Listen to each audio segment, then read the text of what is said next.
जादू तेरी नजर के लेटेस्ट एपिसोड की स्टार्टिंग होती है अंधेरी रात से, जहाँ पे गौरी एक चाय वाले से चाय ले रही होती है। वो जैसे ही चाय लेके अपने कार में बैठती है, उसे फ्रंट मिरर से पीछे एक की परछाई दिखती है। वो बेहद डर जाती है और उतर के पीछे जाती है तो वहाँ पर उसे कोई भी नहीं दिखता। वो जैसे ही गाड़ी को थोड़ा सा आगे बढ़ाती है, उसके बाद वो गाड़ी में बैठ जाती है और गाड़ी को चलाने लगती है। लेकिन अचानक से ही जो परछाई उसे फ्रंट मिरर से पीछे की ओर दिख रही थी, वही परछाई अब उसके सामने आ चुकी थी। गौरी रियलाइज करती है कि यह तो वही इंसान है जो कि उस वक्त गौरी के ऊपर पैसे उड़ा रहा था और गौरी की बॉडी के ऊपर कमेंट्स कर रहा था। गौरी उसे डर जाती है और कांच को चढ़ाने की कोशिश करती है, लेकिन कांच चढ़ाने से पहले ही वह आदमी आ जाता है और कांच को पकड़ लेता है। वह कहता है कि मुझे तो जानती होगी ना, खैर अगर तुम भूल भी गई हो तो मैं तुम्हें नहीं भूलूंगा। तुमने जो थप्पड़ मारा है ना मुझे हमेशा याद रहेगा। वो कहता है कि तुम कांच क्यों लगा रही हो, मैं तो तुमसे कुछ बात करने आया हूँ। गौरी कहती है क्या बात करनी है, जल्दी बोलो। वो आदमी कहता है इतनी भी जल्दी क्या है, हर बार परवाना क्षमा के पीछे आता है, हर बार परवाना क्षमा के पीछे आता है, लेकिन इस बार क्षमा खुद परवाने के पीछे आएगी। अभी तक तो मैं तुम्हें ढूंढता था, तुम्हारा पीछा करता था, लेकिन अब से तुम मुझे ढूंढोगी। गौरी कहती है कि मैं तुम्हें क्यों ढूंढूंगी। इतना कह के गौरी जो है वो कांच को चढ़ा लेती है। उसके बाद हम देखते हैं कि वह आदमी मुंह से भाप निकालता है और कांच के ऊपर दिल बना देता है। इसका मतलब ये है कि उसे गौरी से या तो प्यार हो गया है या फिर वो गौरी से बदला लेना चाहता है। ये सारी हरकत करके वह आदमी वहां से चला जाता है। अब जैसे ही गौरी अपनी कार को आगे बढ़ा रही होती है तो उसे रियलाइज होता है कि उसकी कार तो एक गड्ढे में फंस गई है। जिसके बाद वो कार से उतरती है और कार में धक्का लगाती है, लेकिन कार आगे नहीं बढ़ रही होती है। उसके ऊपर कई सारा बोझ था, कार के ऊपर नहीं बल्कि गौरी के ऊपर। गौरी इमोशनली बहुत ज्यादा सफर कर रही थी, क्योंकि उसने जिस दिन से डांस किया है उसके बाद से ही उसका जो आत्मविश्वास है, उसका जो सेल्फ कॉन्फिडेंस है वो जमीन पर आ चुका है। वो अभी तक जितने भी पैसे कमाती थी वो अपनी मेहनत से और लगन से कमाती, लेकिन उस दिन उसने नाच के वो सारी मेहनत, लगन, इज्जत दांव पे लगा दी। हालांकि उसे मजबूरी में नाचना पड़ा, लेकिन नाच तो नाच होता है। गौरी एक नचनिया कहलाने लगी। अगले ही सीन में हम विहान को देखते। विहान को यह बात समझ में आने लगती है कि उसके घर वाले उससे कुछ तो छुपा रहे हैं। वो एक बड़े से टावर पे लेट के सारी बातों को याद कर रहा होता है कि उसकी खुद की माँ उससे सारी चीजें छुपा रही है। इसका मतलब ये है कि यह राज बहुत ही ज्यादा बड़ा है और जब तक विहान को यह राज पता नहीं चलेगा तब तक उसकी जिंदगी का असली मकसद उसे ज्ञात नहीं होगा। वह ना तो पूरा शैतान बन पाएगा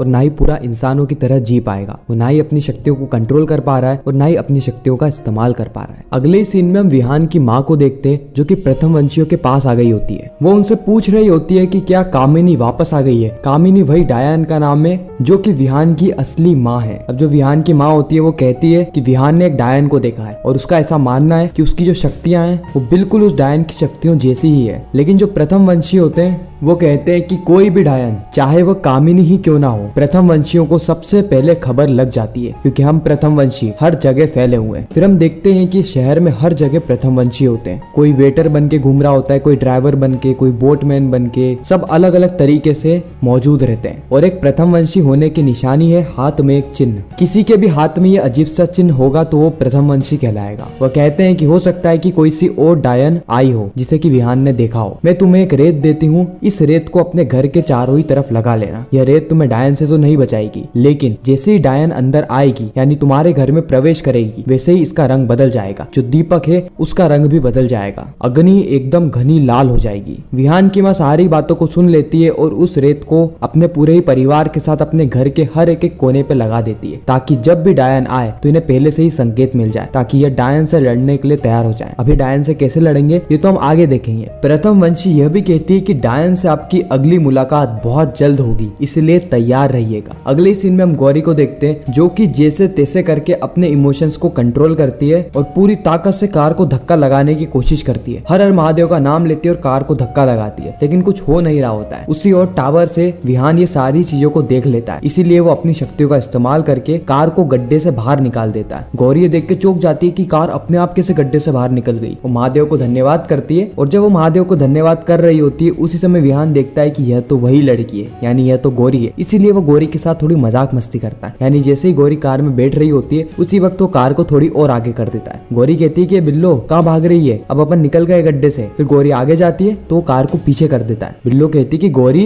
तू मेरे साथ मजाक कर रही है, मुझे कार में तो बैठने दे। लेकिन जो विहान है वो कार को आगे पीछे आगे पीछे आगे पीछे करता रहता है, गोल गोल घुमाने लगता है और गौरी ये देख के एकदम आश्चर्यचकित हो जाती है कि आखिर हो क्या रहा है। वैसे उसकी जिंदगी ऊपर नीचे हो रही है, अब कार भी ऊपर नीचे होने लग गई, उसकी खुद की बिल्लो। लेकिन फिर जो विहान है वो मजाक मस्ती करना बंद कर देता है और गौरी कार के अंदर बैठ जाती है। अब गौरी जैसे ही कार में बैठती है उसकी नजर उस टावर पे पड़ती है जहाँ पर एक आदमी बैठा हुआ रहता है। गौरी डर जाती है। गौरी जैसे ही कार से उतर के उस आदमी को देखती देखती है तो वहाँ पर कोई भी नहीं होता है, क्योंकि विहान उससे पहले ही कूद गया। गौरी को लगता है कि उसका वहम है। अगले ही सीन में हम विहान की माँ को देखते हैं, जो कि दीपक की जोत को देख रही होती है, क्योंकि जैसे डायन प्रवेश करेगी यह जोत लाल हो जाएगी। उसी वक्त विहान की दादी आती है और विहान की माँ को समझाती है कि बेटा तू कब तक उदास रहेगी, हम जो कुछ कर सकते थे हमने किया, पहले भी और अभी भी हमने वह रेत को घर के आसपास लगा दिया है, जिससे कि डायन हमारे घर में आएगी तो हमें इस बात का संकेत मिल जाएगा, इसीलिए तू जा और अपने कमरे में आराम कर। फिर हम देखते हैं कि विहान की माँ अपने कमरे में जाती है आराम करने के लिए और उसकी नजर पड़ती है दीपक की जोत पर, जो कि लाल हो गई होती है। लाल हो गई इसका मतलब ये है कि ये एक ऐसा संकेत है कि डायन घर में प्रवेश कर चुकी है। इसलिए विहान की माँ जल्दी से दौड़ी दौड़ी जाती है और इमरजेंसी बटन को ऑन कर देती है, जिससे सभी लोगों को ये संकेत मिल जाता है कि डायन आ गई है। विहान की माँ जादुई किताब में से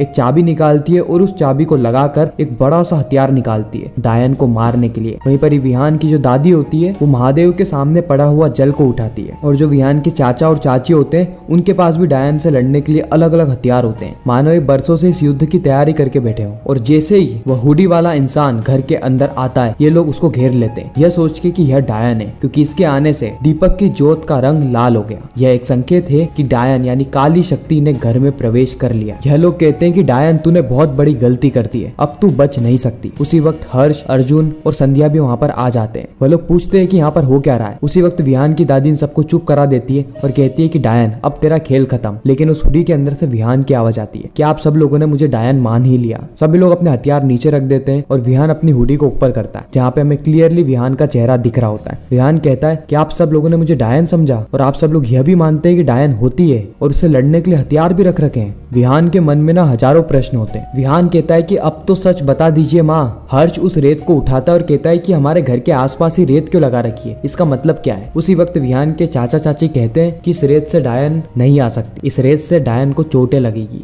वह इस रेत को बिना अपार शक्ति के पार नहीं कर सकती। विहान कहता है कि हर्ष वह रेत मुझे दे। विहान की माँ कहती है कि नहीं विहान, तू उस रेत को नहीं लेगा। विहान कहता है कि आपने तो कहा था ना कि मेरा और डायन का कोई भी संबंध नहीं है, अगर हमारा संबंध होगा तो यह रेत मुझे भी चोट पहुंचाएगी। विहान की माँ बहुत बार यहाँ पे विहान को मना करती है, लेकिन हर्ष से जबरदस्ती विहान उस रेत को अपने हाथ में ले लेता है, जिसके बाद हम देखते हैं कि विहान का हाथ जलने लगता है। यह देख के विहान की माँ कहती है कि तुझे सच जानना है ना, मैं बताती हूँ सच, पहले इस रेत को फेंक दे इस रेत को। विहान उस रेत को फेंक देता है। उसके बाद विहान की माँ सच बता देती है कि विहान एक डायन का लड़का है। विहान का जो बाप था यानी विहान के पिताश्री, उनको बच्चा करना था और बच्चा करने के लिए वो किसी लड़की को ढूंढ रहे थे। गली में उनको एक नचनिया मिली, उन्होंने नचनिया के साथ एक बच्चा किया जो कि विहान था, और वह नचनिया नहीं बल्कि एक डायन थी। विहान जैसे ही सच सुनता है उसके पांव तले जमीन खिसक जाती है। और इसी के साथ यह एपिसोड यहीं पर ही खत्म हो जाता है। जादू तेरी नजर के रेगुलर रिकैप्स और अपकमिंग स्टोरी टेलीविजन से भी पहले जानने के लिए हमारे चैनल को सब्सक्राइब जरूर करें। आपको यह रिकैप कैसा लगा वह भी कमेंट में जरूर बताना। मैं मिलता हूँ नेक्स्ट इंटरेस्टिंग वीडियो में, जब तक के लिए गुड बाय।